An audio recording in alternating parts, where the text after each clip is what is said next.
Thank you. I brought a tome of books to the podium because I want to first ask the question, how many of you have read the Geneva Resolution? Can I have a show of hands? I mean, paltry. How many have read the Paranagama report that was written? Better. And how many of you are aware that the Paranagama report is only available in English and not in the two national languages, Sinhalese and Tamil? And that it's not available on any website now since the Paranagama Commission was closed. How many is aware of that? That sets the stage for me, and I must thank Father. It's a hard act to follow. I couldn't wear a cassock, but I thought I'll have a tunic that's close to that. Well, first and foremost, let me thank the Sri Lanka Inc. Entity for inviting me here to speak, and Diane, thank you for asking me to do so. I'd like to, I think many of the issues that I want to touch on has been set up by fathers and my previous speakers. Whilst it's easy for us to castigate the United States or Western countries, and I'm sure Diane would be able to give a philosophical and a rather good description of why that is so, I think we cannot let external actors control us. We have to take matters into our own hands if we want to change things, because they are much more powerful. They clearly have a vested interest to protect their interest, and I don't think we can grudge them for that. What's lacking is that we don't have a similar commitment to protect our interest. So that's where it is. In fact, we can take inspiration from the United States or Europe or China or India in the way in which they go about protecting their interest. So we should protect our own interest. The problem is we don't. That's where the problem is. And I think, as Father said, there's a current policy of appeasement. It's an appeasement mentality that seems to be defeating the very purpose of what we expect from the governments to do to protect our interest, national interest. Now, we saw the previous government, whatever criticisms people might level or allege against the previous government was committed to protect the interest of this country, the citizens, and everyone. And in doing so, they refuted and rebuked and rejected anybody telling the government of Sri Lanka as to what they should do and how they should prosecute the war, not prosecute the war, or have a ceasefire, and when to stop, etc. That was the strength of the previous government in being able to stand straight against very formidable pressure. And that ability to stand against that formidable pressure is what's lacking, in a sense, today. So, if you take this Geneva Resolution, I brought copies of it, and I'm more than happy to make available the soft copies, because I know a lot of people have difficulties accessing these documents. And hopefully I would ask the organizers to translate the Paranagama report into Sinhalese and Tamil, which the government should do, but they haven't done, right? Because I believe in that report and also in the attachments to that report, especially Major General John Holmes' report. A lot of these allegations that have been leveled against our military has been completely demolished. Now, why do we stand accused in the eyes of the world at Geneva and in the international media and press as a nation that's committed genocide, killed 40,000 people, has in effect is culpable of systemic crimes, which goes down to the very top of government, and that we used heavy artillery? The fact that we have effectively denied food and resources to the civilian population, these are all allegations that are not based on any fact. And that has been proven and stated so very eloquently by two Under-Secretary Generals of the United Nations who investigated what went on here. One was David Crane, and the other was Sir Desmond de Silva. Both of them served as Under-Secretary Generals of the UN on many UN war crimes investigation overseas, Sierra Leone and so forth. And they had done their job because their reputations matter to them, and they would not, just because they've been asked by the government of Sri Lanka to assist in developing the second mandate Parangama Report Commission on investigating the last phase of the war, they wouldn't be singing for their supper because they have a reputation to protect. So they're very impartial in the way that they have approached it. And when I have that, I have the report here, and when I read that report, especially Major General John Holmes's report, he says, in no uncertain terms, that in the view of the author, an entirely unique situation, the fact that 290,000 people escaped alive from the no-fire zone. And he says in all his military, I had the privilege of meeting John Holmes when he was here, and he said he has never seen, where he is a hostage specialist, he headed the SAS, a uniquely decorated British military officer. He said he has never seen an army, military, that actually carried out a very difficult operation under strenuous circumstances with both the weather and the international pressure against them, and managed to minimize the civilian casualties and save the lives of 290,000 people. In fact, the military should be celebrated, feted, and actually honored globally for the effort they did, not vilified and crucified in whatever forums as a military that was responsible for genocide or war crimes.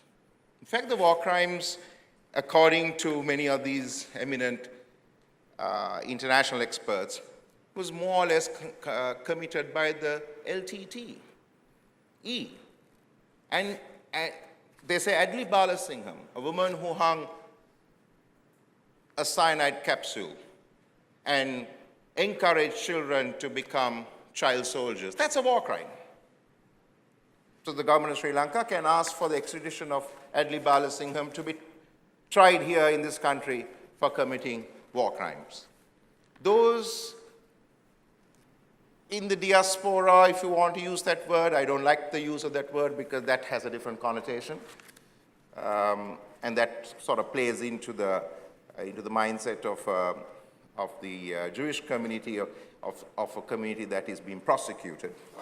But if you take the Tamil community that lived overseas, who watched snuff films, films that were shot by the LTT when the war was prosecuted, of real blood and gore, of soldiers being mutilated and killed, and I don't want to get into some of the gory details of some of these snuff films, but it's really bad. And then fundraising activities are conducted in those capitals, and funds are sent here. And if they knew that the organization that they were supporting was committing war crimes, like recruiting child soldiers and shooting civilians and holding them hostage, that's also another war crime, then they themselves are guilty of committing a war crime for contributing funds actively towards that cause. And if anybody is politically canvassing and advocating on their behalf in international forums, in making representations to governments on behalf of that organization that is committing war crimes, then again they themselves are culpable of war crimes. So this issue of war crimes, the government of Sri Lanka, if it wants to follow the retributive approach to justice, then there has to be a balance in the way this is prosecuted. But as the good father said, and as we witnessed in 2009, when the government completed the war on the 19th of May, and took 12,000 LTT combatants into the rehabilitation camps and put them back through school and taught them and gave them the opportunity to pass their A-levels, and then settled them back in their home areas back in the north and east. Was that a prosecution of jailing them for life or hanging them for murder? It wasn't. It was a restorative justice process of forgiveness of the very combatants who fought so brutally against our military. They were welcomed, they were carried on their shoulders, they were treated humanely, they were treated like fellow human beings, fellow Sri Lankan brothers and sisters. And the northern Tamil people know that. Although the politicians in the north may pretend that the population in the north is with them, actually a large portion of the population in the north appreciate and admire and value the way in which the military, navy, and the army, less so by the Air Force because the interaction was less, they value how they were treated when they came out from the Vanni, from the last beaches, from that Pudumarikulam beaches. So that is restorative justice. We haven't played that up. So as a country, it was the duty of this government to have conveyed to the world, particularly Geneva, when there was a change in government. Sure enough, we understand the geopolitical reality of wanting to say oust the Rajapaksa regime, let's say because they were pro-China for whatever reason or some other agenda that they had. Now that we had a pro-West government, the government should have put out these points in a very measured, rational way at Geneva. And they could have influenced the Prince Al Said's group of investigators who he appointed to look into this by presenting to them the reports prepared by the experts like Sir John Holmes, David Crane, Sir Desmond de Silva, and the Parangama report, which interviewed some 20,000 people. All of that evidence was there. It was a very thorough report, and that report did not get presented in Geneva. Now this, Geneva and You, in terms of the topic, what did the you in this context, the government? Because they represent us. After all, we give our vote. We delegate our future to them to decide and act on our behalf, because it's a representative democracy that we have. So it was their duty to present this report in Geneva, but they didn't. Why? I had to, despite working in the president's office and at the risk of getting fired or whatever, write a petition and ask the government to present this report. And then because of pressure, finally, Prime Minister Ranil Wickremesinghe agreed to present it to Parliament, and he said after presenting it to Parliament, he'll then put it to Geneva. But it never got presented to Parliament before, it was only presented to Parliament after the Geneva sessions were finished on Sri Lanka. So, there, right? And then what happened in Parliament when it was presented? They completely misconstrued what was recommended in this report. I don't want, because certain ministers and MPs have parliamentary privilege, so I've got to be careful what I say here. But I put it that Parliament was misled, and the country was misled by the way the contents and the conclusions and the recommendations of the report was presented. I'll tell you how it was misled. This Parangama report completely went to the heart of the issue, because the OICL report, or ICHIR report, is entirely based on a very significant document that they basically used to come to the conclusions and the recommendations they made. What was it? The Darusman report. So this document is based on the Darusman report. Now, what does the Darusman report base its conclusions on? It bases its conclusions on a set of fabricated, exaggerated, unsubstantiated allegations against the military. That UN official who wrote the book Cage came up with a figure 40,000, somebody else put another figure, and it was completely unverified, unsubstantiated information that the Darusman report was based on. And the Darusman report did not even have an impartial panel. It had Suka, a Tamil lawyer in South Africa, as one of its members.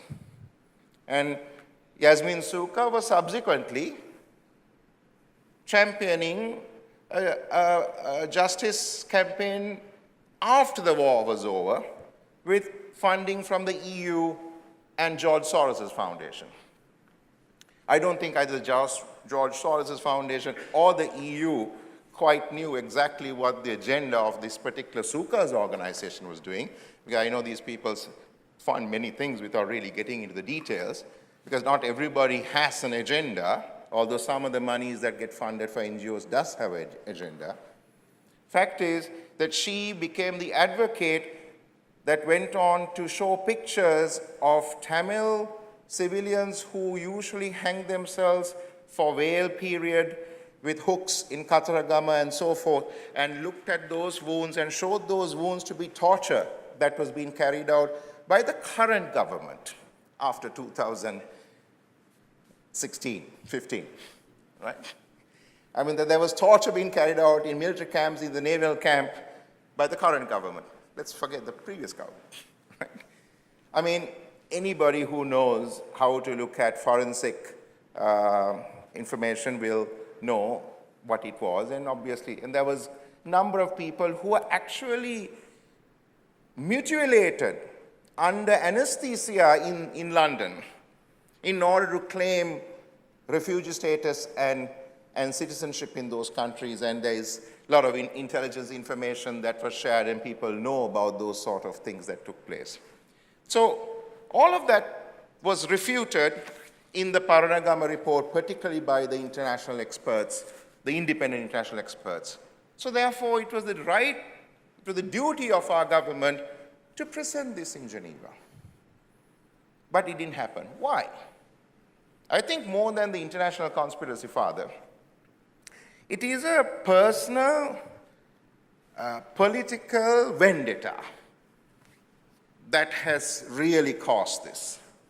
Mangala Samarira, a good friend of mine in the past, now he doesn't talk to me, he actually presented in Parliament in 2014, I believe, somewhere around July, August, at the behest of another schoolmate of mine, of course from a different stream, Sumantiran. He presented in Parliament that Desmond De Silva should be sent off, that he should not be working in this, on the Paranagama second mandate report, because he's a man of poor character. Actually, the words were, I think I have it here, he made the accusation in Parliament that Sir Desmond De Silva was, well, basically, the point he made was that he was quoting the IRA, actually. Mangala Samarira was quoting the IRA, or groups that were supporting the IRA, and in Parliament asked the government to get rid of this man, saying that he was totally unqualified to do this job, quoting the IRA support groups. Now, why did the IRA support groups issue a statement against Desmond De Silva? Because Sir Desmond De Silva was asked by John Cameron to investigate the intelligence services of the British government that was operating in Northern Ireland, and to see whether they had committed any offenses or gone beyond their brief in the way they handled the investigations in Northern Ireland. So whether it is Desmond de Silva, whether it is our good father or anyone who gets appointed by the British government to investigate something in Northern Ireland, the IRA will denounce them. That's a standard practice, right? So Desmond de Silva, Sir Desmond is United, who's been Under Secretary General of the UN, an eminent person, gets denounced in our parliament by our current foreign minister by saying he's wholly unsuited by quoting the IRA. So that's where the spat began. The antagonism towards the Paranagama report, John Holmes's report, Sir Desmond de Silva's report started with this antagonism towards the Rajapaksa regime at the time, and saying that this was a whitewash, this was a committee that has been appointed to completely exonerate the military of all crimes that they have been accused in the Darusman report. I mean, the government appointed it to credibly look at it, because that's the duty of any government.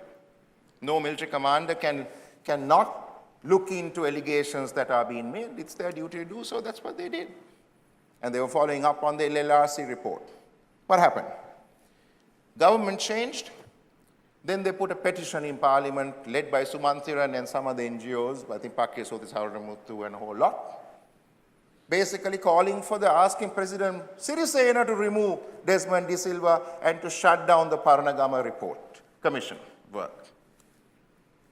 So this was a personal agenda that got very personalized, and therefore the foreign minister did not read the Paranagama report. Sad, right? Because in it was all the answers to rebut and basically restore the honor of our military and our country, and actually influence many of these international committee members, both in the NGOs, human rights field, as well as in the political field and the military, about what a great military that this country had in the way they conducted the war and saved the lives of 290,000 people. But because of that animosity and because of the animosity towards the Rajapaksa regime, they did not want to use that. So they deliberately sabotaged it, which is why it was not even presented in Sinhalese and Tamil. Right? So this is where it is, the responsibility. Now, I think this group, or any one of us, can actually submit this to the, even though it's late in the day, but I think still believe we should still submit this report to Prince Said and the UN Human Rights Council, because they themselves in their report request. Now that's the other thing that the government failed. They call for submissions from public and from government and everyone to enable them to come to the right conclusion. And we failed, right? So this is very clear to my mind that because of political animosity, personal animosity, and agendas, we failed to submit the information we had in hand that could defend this country's honor. So what's the upshot of that? Still, the GSP Plus that was removed, that is impacting on certain businesses that export things to Europe, is still there, because the EU operates on a very liberal, human rights-led mindset. And if they believe a country has not held to the high standard that they themselves have, and particularly if the UN Human Rights Council has deliberated and concluded that a particular country is falling short of its humanitarian obligations, then they think, well, this country needs to be checked and brought in line. But unfortunately, we have been accused of a wrong that we are not guilty of. So, as civil society activists or people who have some sort of interest, we need to put pressure, and that's what I try to do with Dan and a few of us, to get the government to do this, but they refused. They were stubborn. And to this day, they were stubborn. And during this period, when the UN US Undersecretary of State, Bishwal, and that gentleman who was handling their human rights came to Sri Lanka with the draft copy of the OICL report. I think it was like the 8th or whatever, just before August, when I think July it was, when they came. He should have consulted Sir Desmond de Silva, who was here in the country. Government was paying him.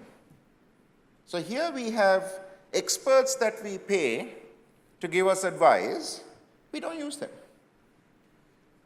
to defend our country. So this is why my topic, I requested that we need to look at the institutionalized process, the process management of how our country handles matters.